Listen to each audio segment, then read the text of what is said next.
What's up, everybody, and welcome back to Hook One Bait and Tackle. It's Pete here for another episode of Shop Talk. Today we're going to touch on a subject that I didn't really realize was as big of a deal until I started working in the bait shop, having customers come in and out, asking the same questions over and over. And that's what we're going to address today, and that's basically line. See it all in front of me. A lot of it looks different. We've got plastic, we've got different colors, we've got circles, we've got squares, we've got little boxes, big boxes. So we're going to touch on all that stuff right now and hopefully clear it up for you. We're going to start over here with the braided line. Braided line's probably my favorite line to use. I use it the most out there on the river, I would say, for sure. And a lot of the times I use braided line because it's a lot more sensitive. It's probably your most sensitive line. It's definitely your stiffest. Braided line, there's no stretch to it, which makes it super sensitive and it makes it super strong. So I typically use anywhere from 8 to 10 pound braided line when we're walleye jigging. That's the best for me. And I like to, we mentioned it before in a couple of our podcasts, but I like to have everybody on the boat running the same line, and we're going to talk a little bit about that. So braided line here, it's going to sink.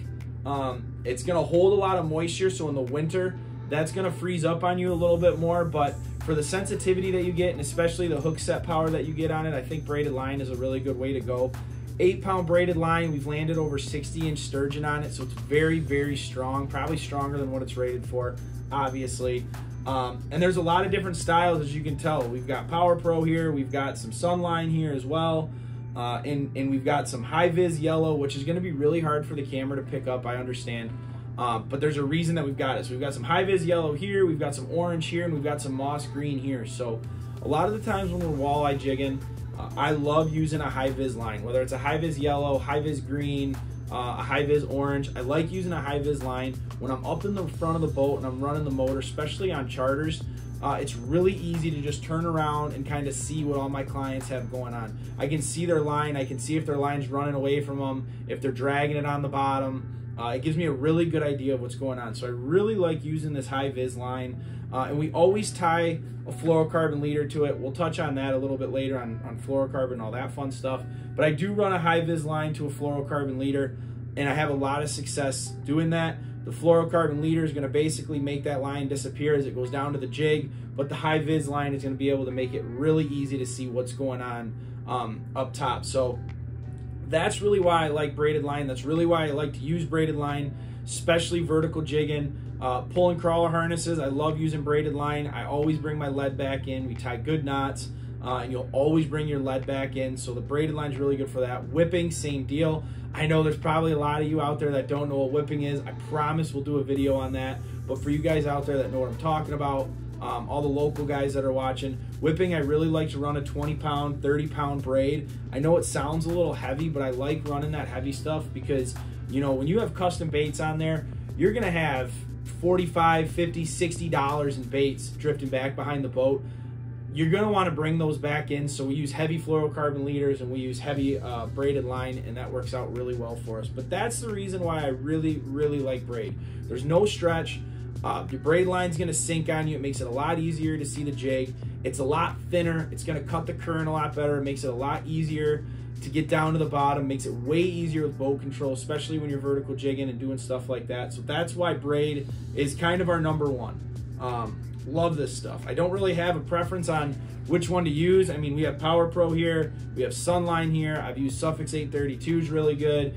Cortland line has a really good braided line as well. So check all those out. Definitely look at getting some braided line. If you're going to be fishing the river a lot, you're not going to regret it. So next we're going to go over here to monofilament line. Monofilament line is the most popular line. You're going to find it on 90% of your rod and reel combos. That's absolutely what we use for top water baits. The 10 pound, which I don't even know, I think this is it. That's 20 pound. But the 10 to 12 pound is perfect for walleye trolling. That's what we use out on Lake St. Clair. That's what we actually use in the river as well, for coho and salmon and steelhead, stuff like that. So monofilament line is going to be your most popular line. Now, the biggest difference between a monofilament and a braided line is there's going to be a few things. One, mono is going to stretch. So anytime that you're going to be doing something where you're going to want a little bit of give to your line, mono might be the way to go. Now, mono runs a lot truer to the pound test that you see on the package. So if you see a 6-pound mono, it's going to be a lot harder to reel in a big fish. If you're targeting, you know, if you're in an area where there's bigger fish, it's going to be a lot harder to land a big fish on 6-pound mono than it would be on 6-pound braid. Not saying it can't be done. Set your drag right, and you can probably do anything. But monofilament is a floating line. It's going to be a little bit thicker, and it's going to be a little bit stretchier. So for you guys that are out there vertical jigging the river and you're vertical jigging with mono, I can promise you that if you switch over to a braid, you're going to be able to feel that jig a lot better, because with 3/4 to an ounce down there, you're definitely going to make that monofilament line stretch, as well as that monofilament line is going to get caught by the current a lot faster. And again, you're not going to have as quick a hook sets because you're going to wait for that line to tighten up before it really digs in. But monofilament, a lot of the times you can get it clear. So mono can be a really good use for, you know, guys use it to tie up crawler harnesses. We're going to touch again. We got fluorocarbon coming up, and we'll touch on that. But you can use it for crawler harnesses. A lot of guys will run straight mono, like I said, when they're running top waters, or a lot of times when they're out there bass fishing and they want a little bit more stretch to their line. That's kind of the way to go. Perch, panfish, all that sort of stuff. Mono is a great line for it. And there's something else that I want to mention. A lot of times you're going to see companies, they've got the exact same thing, but they got the exact same mono line, but it might be 2 different colors or 2 different packaging. The reason this box is smaller is because there's just less line in it. It's a smaller spool. But the reason you're looking at a red and a blue is this is the Trilene line from Berkeley. Now, the red is going to be your XL line. So the XL line is going to be a little bit more, it's not going to be as durable, but it's going to be a lot more smooth. You're going to get probably longer casts. You're going to get smoother running line with something like this. So depending on what you're using it for, if you're trying to get those long casts, if you're a troller and you're walleye trolling, in applications like that, you want a little bit smoother of a line, this XL is going to be the way to go. Now, if you're fishing around a lot of timber, you're fishing around rocks, you're fishing around docks, structure, stuff like that, and you want something that's a little bit tougher, but it's not necessarily a fluorocarbon, that's where your XT from Trilene is going to come in. And again, there's other companies out there that have the same type deal where they've got a mono line and they've got a smooth line and they've got a tough line. So this is going to be your XT. It's going to stand for extra tough. Pretty simple, right? So this is going to be the line. It's going to be a more abrasion resistant. You're going to fish it in those rocks. You're going to fish it in that timber, around docks, stuff like that. It's going to hold up a little bit better. It's not going to fray as easy. You probably won't get as long casts, obviously. It is a thicker diameter, so if you're trolling and you're running in that Precision Walleye Trolling app, which if you don't know what that is, check out the Precision Walleye Trolling app. It's a super good app. It's got any crankbait that you could basically imagine is on there, and its dive curve is on there. So line has a big role to play in that. If you're using a braid, it won't even matter what you're reading on the app, because the braid, like I said, it's thinner diameter. It's going to sink. Your baits are going to run totally different. If you're running mono, you're going to want to pay attention to, because the line diameter is going to be a little different, and the thicker line you've got, the higher up in the water column your baits are going to run, because the water is going to grab that line, since it is a little bit thicker, push it up towards the top. So just keep an eye on that. That's just a little secret. Put that in your back pocket. But that's kind of what we got for mono line. And then last but not least is we got the fluorocarbon line right here. Square box, circle box, same thing. This gamma's a little bit heavier. This is an 80-pound as opposed to this red label here, which is 15-pound. Now, there's a lot of different options in fluorocarbon out there. I will say that you are going to get what you pay for. Now, fluorocarbon is a good sort of in-between the braided line and your monofilament line. Fluorocarbon is going to be a lot more abrasion resistant than even your extra tough Trilene, so it's really good for leader material.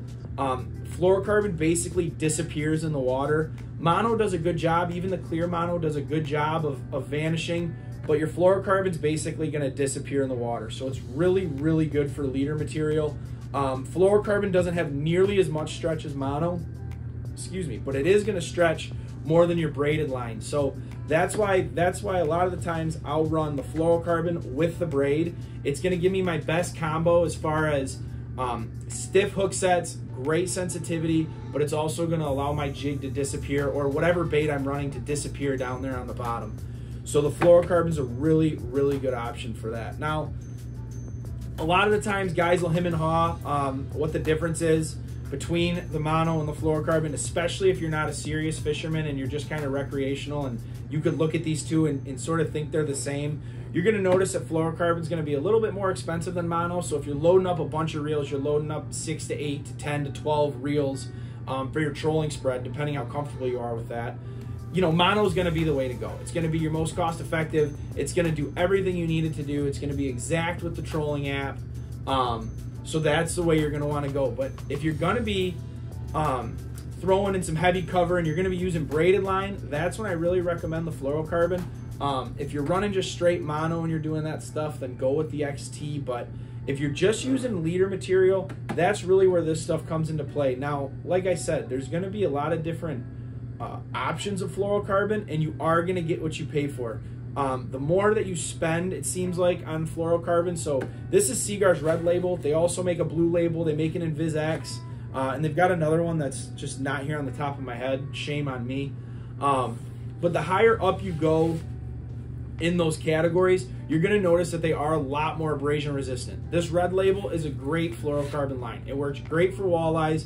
But I have noticed that when I take it out smallie fishing and we get a couple fish on it, it doesn't take long for that fluorocarbon to chew up. Now, it's not a big deal. You just got to, after every fish, you want to check your line, make sure it's good to go.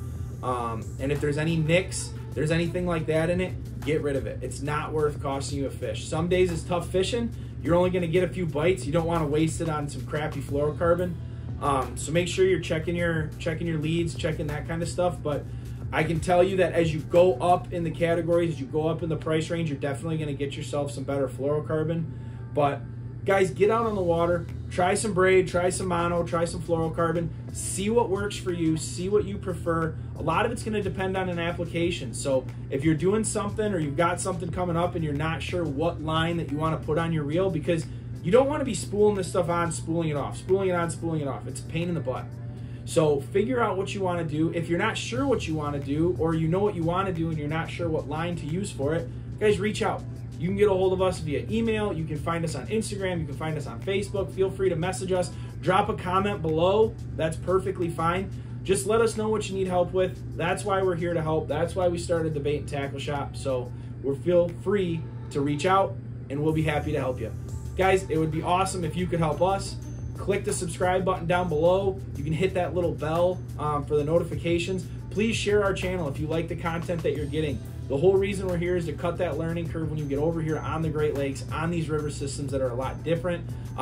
We want to make it easy for you. We don't want you coming over here and leaving with a skunk in your boat. So guys, please give us a like, share, and subscribe. Feel free to pass this video along, and we'll see you next week, y'all. Tight lines.